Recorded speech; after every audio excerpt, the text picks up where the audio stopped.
Welcome to The Explainer. I am so incredibly thrilled to have all of you Master of Physiotherapy students here with me today, especially those of you focusing on community-based rehabilitation. Today, we're taking a bottom-up, kinetic chain approach to restoring community mobility. We are going to explore how external devices can completely transform the way a patient interacts with their world. Here's our clinical toolkit for today. We'll cover footwear and biomechanical foundations, ankle-foot orthoses, knee and hip orthoses, prosthetic sockets and suspension, and finally, prosthetic joints and feet. All right, Section 1, Footwear and Biomechanical Foundations. Okay, let's dive right into this. To communicate effectively with your orthotist, you really have to speak the language, right? Well, the American Academy of Orthopedic Surgeons gives us this brilliant, straightforward nomenclature. So if you have a patient with foot drop, you need an assist for dorsiflexion. If they have a spastic equinus, you resist that tendency. And sometimes you just need to stop a specific range, hold a certain position, or completely lock a flail joint. Definitely keep this cheat sheet in your mental back pocket. Now let's talk about the shoes themselves. If a patient's medial longitudinal arch is collapsing, think pes planus or flat foot, we use a Thomas heel. That's where the medial breast of the heel is actually extended to support the talonavicular joint. You can also use cookie inserts for this. But if the foot collapses laterally and the heel goes into varus, kind of like what we see in clubfoot, we go the other way. We use a reverse Thomas heel, extending the lateral breast, or we add lateral flaring. These modifications physically alter the ground reaction forces before they even reach the ankle. It's absolutely amazing how just a few millimeters of rubber on a shoe can completely alter a patient's walking trajectory. So, what does this all mean for correcting a deformity? Well, it all comes down to the three-point pressure principle. You apply one primary force right at the apex of the deformity, and you oppose it with two counterforces acting in the exact opposite direction. This is the absolute biomechanical anchor of almost every single orthosis you're going to prescribe to stabilize a joint or correct an angulation. It's the core of how this all works. Moving right along, Section 2, Ankle-Foot Orthoses, or AFOs. Okay, the secret sauce of the support an AFO provides is directly dictated by its trim lines. A posterior leaf spring has these narrow trim lines behind the ankle. It's super lightweight, making it absolutely perfect for a pure foot drop. But say you need more support. A semi-solid AFO brings those trim lines forward to bisect the malleoli. For a severely spastic or flail foot, you jump to a solid AFO, where the trim lines completely encompass the malleoli. You sacrifice motion, sure, but you gain maximum stability. And if you kind of want the best of both worlds, an articulated AFO uses a hinge to allow specific, controlled motion. Now, this next one brilliantly illustrates the magic of the kinetic chain. The floor reaction orthosis is actually an ankle brace, but get this, we use it to treat the knee. By locking the ankle in slight equinus and adding a rigid anterior shell, as soon as the patient puts weight on the foot, the ground reaction force pushes the knee backward into extension. It prevents the knee from buckling in patients with weak quadriceps, like folks with cerebral palsy or spinal cord injuries, and it does all of this without bracing the knee itself. Talk about a real game changer. All right, continuing up the chain, Section 3, Knee and Hip Orthoses.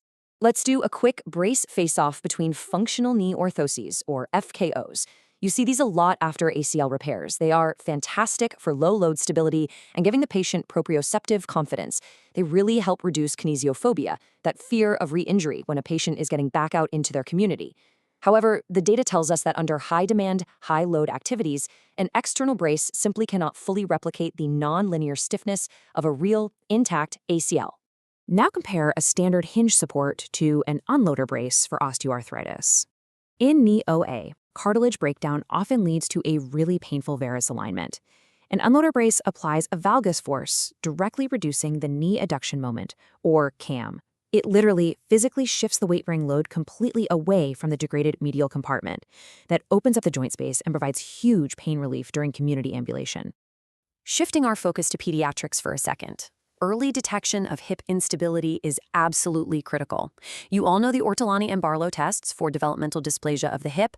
Detecting that subluxation or dislocation early entirely dictates our orthotic strategy to ensure normal joint development down the line.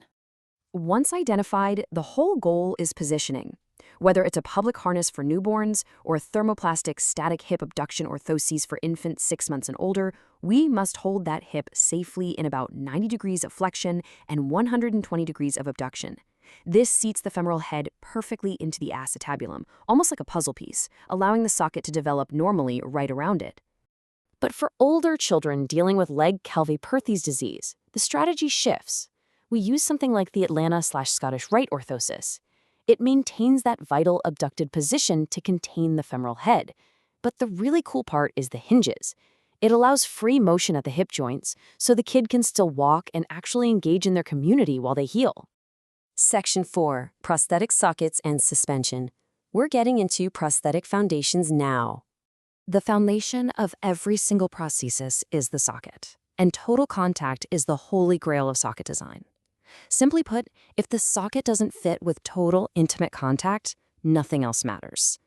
Total contact distributes forces evenly, it prevents fluid buildup or edema at the distal end of the limb, and it dramatically increases the patient's proprioception.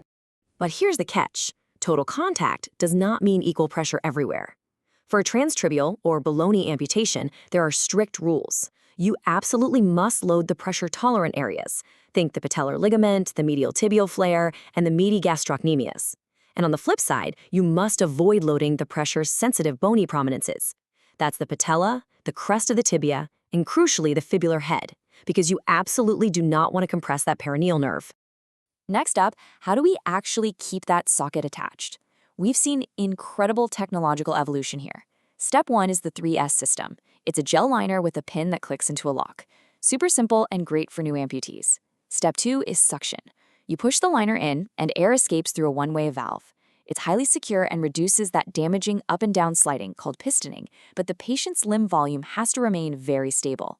Step 3 is the VAS. This is an active pump that continuously pulls a vacuum. The seal is so incredibly strong you could practically hang upside down from it.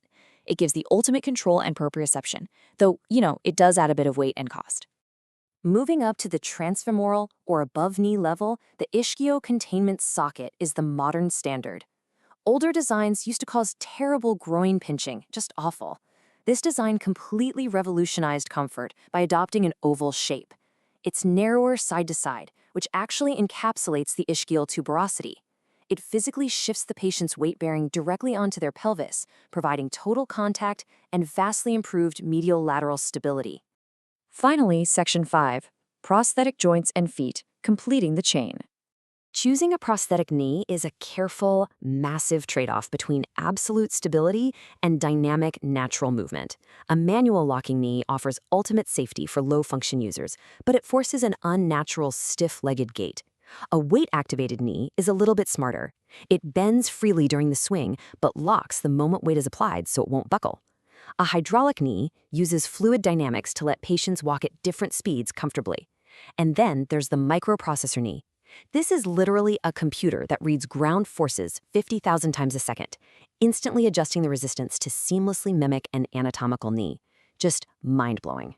And we've reached the foot. The SAC foot is the old reliable. It's a compressible heel with a rigid core. Very stable, but it doesn't give energy back. For active community ambulators, we definitely want a dynamic response foot. Its carbon fiber keel acts like a springboard. It stores energy as they step and returns it during push-off, which drastically reduces the metabolic energy it takes to walk. And for the ultimate terrain navigators, microprocessor feet. These actually have motors that lift the toe during the swing phase to prevent tripping and provide an active push forward. And that brings us to the end of our anatomical journey today. But I want to leave you with one final thought. You can design the most biomechanically perfect microprocessor-controlled device in the world, but a device is only as effective as the patient's willingness to actually put it on every morning. As community-based rehab experts, how will you ensure your clinical prescription bridges the gap to become a life-changing tool for real-world community mobility? Think about that as you head out into your clinics. Thanks so much for joining me on this explainer, and keep learning.